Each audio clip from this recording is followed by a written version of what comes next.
खुद इखलास कैसे हासिल हो, उसकी तरीका क्या है? किसका? इखलास, इखलास कैसे हासिल हो हजरत? ठीक है, सवाल का जिस समझ आ गया कि अखलाक कैसे हासिल हो। अखलाक जी कि कौन से अखलाक, अखलाक हसना या अखलाक सय्यिया? क्योंकि अखलाक तो एक मुतलक लफ्ज़ है, जनरल लफ्ज़ है। अखलाक में आगे दो किस्में हैं, एक अखलाक हसना है, अच्छे अखलाक, एक अखलाक सय्यिया हैं तो ये दूसरे बुरे अखलाक। तो आपने कौन से अखलाक मुराद लिए हैं? लेकिन चूँकि आप हासिल करना चाहते हैं तो मेरा ख्याल उसके अखलाक हसना हासिल करना चाहते होंगे, क्योंकि अखलाक सय्यिया के लिए हासिल करने की ज़रूरत नहीं पेश आती, वो खुद ब खुद पैदा हो जाते हैं। इसलिए तो लिखा है उलमा ने कि मदरसों तो इल्म तो मिलेगा आपको कि इस मदरसे में इल्म सिखाया जाता है, मदरसतुल जहाला नहीं मिलेगा कि यहाँ जाहिल बनाए जाते हैं, क्योंकि जाहिल खुद ही बन जाएगा। जो इल्म हासिल नहीं करेगा खुद ही जाहिल बन जाएगा।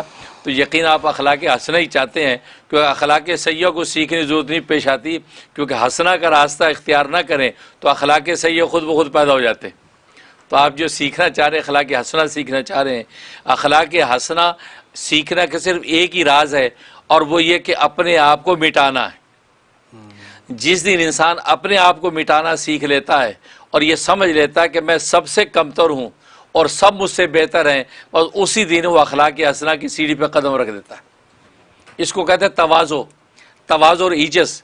ये तवाज़ो और ईजज़ ऐसे बाकमाल वस्फ़ है कि यानी सारे के सारे कमालात की माँ है, कि जिसके अंदर ये तवाज़ो का वस्फ़ पैदा हो गया तो समझो कि अब सारे औसाफ उसके अंदर पैदा होने शुरू हो जाएंगे। तो अपने आप को सबसे कमतर, अपने हर वसफ़ को सबके औसाफ से कमतर समझना शुरू कर दें। मेरी नमाज सबसे कमतर नमाज, मेरा रोज़ा सबसे कमतर रोज़ा, मेरी ज़कात सबसे कमतर ज़कात, मेरी जो है वो हज सबसे कमतर, जो मजमा नज़र मुसलमानों को आ रहा है इनमें सबसे कमतर और बदतर मैं ही हूँ। हाँ, अल्लाह ने सत्तारी का पर्दा डाल रखा है तो इन बेचारों को पता नहीं चल रहा, वरना मैं इतना कमतर हूँ कि जानवर भी मेरे पास से गुजरना गवारा ना करें। पर ये तसव्वुर बांध लें, जिस दिन ये तसव्वुर बांध लिया उसी दिन समझिए आप अखलाक हसना के आला मुकाम पे पहुँच गए। यही वो बुनियाद है कि सरकार दो आलम सल्लल्लाहु अलैहि वसल्लम सारे अंबिया पर सबसे आला अफजल चले गए। उसकी बुनियादी एक अब औसाफ के दर्जे में ये है कि आप में जो तवाज़ो, जो इनकिसारी, जो इज्जत आपकी ज़ात में है, ऐसा कहीं नज़र नहीं आता। इतने कमालात होने के बावजूद भी आप सबसे ज़्यादा आजिज़। यहाँ तक फरमाते हैं कि मैं तो खाना भी ग़ुलामों की तरह बैठ के खाता हूँ, यहाँ दोजानों बैठे हैं, उकड़ू बैठे हैं, झुक के बैठे हैं, तो ग़ुलामों की तरह खाना खाता हूँ। और वाकई खाना ऐसी खाना चाहिए कि जैसे आका सामने खड़ा है और ग़ुलाम को खाना खिला रहा हो। तो इंसान किस तरह खाता है? या अब्बा सामने खड़ा, अब्बा कहेगा लो बेटा खाओ, अब अब्बा खड़ा देख रहा हो तो बेटा किस अंदाज से खाना खाएगा, कितने उससे तवाज़ो से, इज्जत से झुक के। इसी तरीके से मोमिन खाना खाए ये सोचे रब्बा ने मुझे खाना दे दिया और अब मुझे देख रहा है कि खाओ। अब कैसे खाएगा ग़ुलामों की तरह? तो नबी पाक सल्लल्लाहु अलैहि वसल्लम फरमाते हैं कि मैं यूँ खाना खाता हूँ आका ने मुझे दिया जैसे ग़ुलाम खाते हैं। आपकी इज्जत का आलम ये, तभी आप पे खुलुक़ अज़ीम पे पहुँचे हैं, क्योंकि अखलाक में सबसे ऊँचा दर्जा खुलुक़ अज़ीम का है, अखलाक अज़ीमा का है। सबसे ऊँचा मुकाम खुलुक़ अज़ीम का वो आपको हासिल हुआ।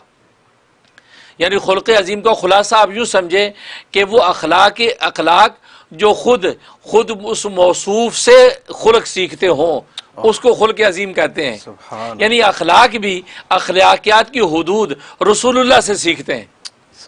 ऐसे शख्स के अखलाक को अखलाक अज़ीमा कहते हैं, खुलुक़ अज़ीम कहते हैं। इसलिए अल्लाह ने कहा इन्नका लअला खुलुक़िन अज़ीम, ऐ मोहम्मद सल्लल्लाहु अलैहि वसल्लम आप खुलुक़ अज़ीम पर फायज़ हैं। मतलब अखलाक हसना जो है, अखलाक जमीला जो है, ये भी आपसे अपने खतूत और नोक पलंग दुरुस्त करवाते हैं, आप उस मकाम पर हैं। इसको खुलुक़ अज़ीम, तो खुलुक़ अज़ीम इस बुनियाद पर मिला कि आपकी इज्जत और इनकिसारी जो है वो सबसे बढ़कर है। इस वजह से तो ये इज्जत इनकी सारी बुनियाद है। उस जिस दिन आपने ये पैदा कर ली, समझो अखलाक के रास्ते पे पहला कदम रख दिया। इससे तो कहते हैं कि दाना खाक में मिलकर गुले गुलजार होता है, मिटा दे अपनी हस्ती को अगर कुछ मर्तबा चाहिए। ये वही मर्तबा अखलाक और खुल्क है, मिटा दे अपनी हस्ती को अगर कुछ मर्तबा चाहिए कि दाना खाक में मिलकर गुले गुलजार होता है। चुनांचे इमामुल औलिया हज़रत मौलाना अहमद अली लाहौरी रहमतुल्लाह अलैह उनके एक खलीफा मुजाज थे हाजी यूसुफ साहब गैरेज वाले, उनके साथ मुझे कब बहुत जो है उनसे मैंने कस्बे फैज़ किया है।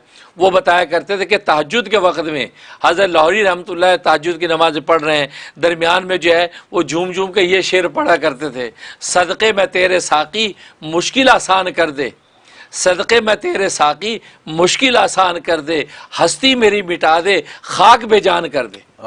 आमीन। कहते ये झूम झूम के पढ़ते थे, आंखों से आंसू रवा होते थे, दाढ़ी तर हो जाती थी और ये मांगते थे सुबह की फूटने तक कि सदक़े में तेरे साक़ी मुश्किल आसान कर दे, हस्ती मेरी मिटा दे, खाक बेजान कर दे। तभी तो हज़रत थानवी रहमतुल्लाह अलैह फरमाते हैं, जब सैयद सुलेमान नदवी रहमतुल्लाह ने पूछा था कि हज़रत ये तसव्वुफ़ का जो तरीक़ है ये इसकी हकीकत क्या है, ये सूफियत किसको कहते हैं, तो हज़रत ने एक अजीब जवाब दिया था। फरमाया कि हमारे इस तरीक़ यानी तरीक़े तसव्वुफ़, हमारे इस तरीक़ की इब्तिदा और इंतहा अपने आप को मिटाना है।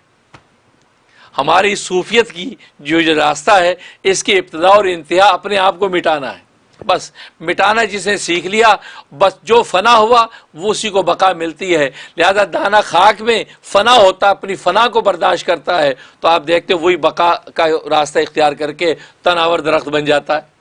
तो भाई यही है, तो अखलाक के रास्ते के लिए सबसे बड़ी बुनियादी चीज़ अपने आप को मिटाना है। जिस दिन आपने ये हकीकत पैदा कर ली, समझिए अल्लाह तबारक व तआला अखलाक के हसना पर फाइज कर देंगे। आमीन सुम्मा आमीन। जी नेक्स्ट कॉल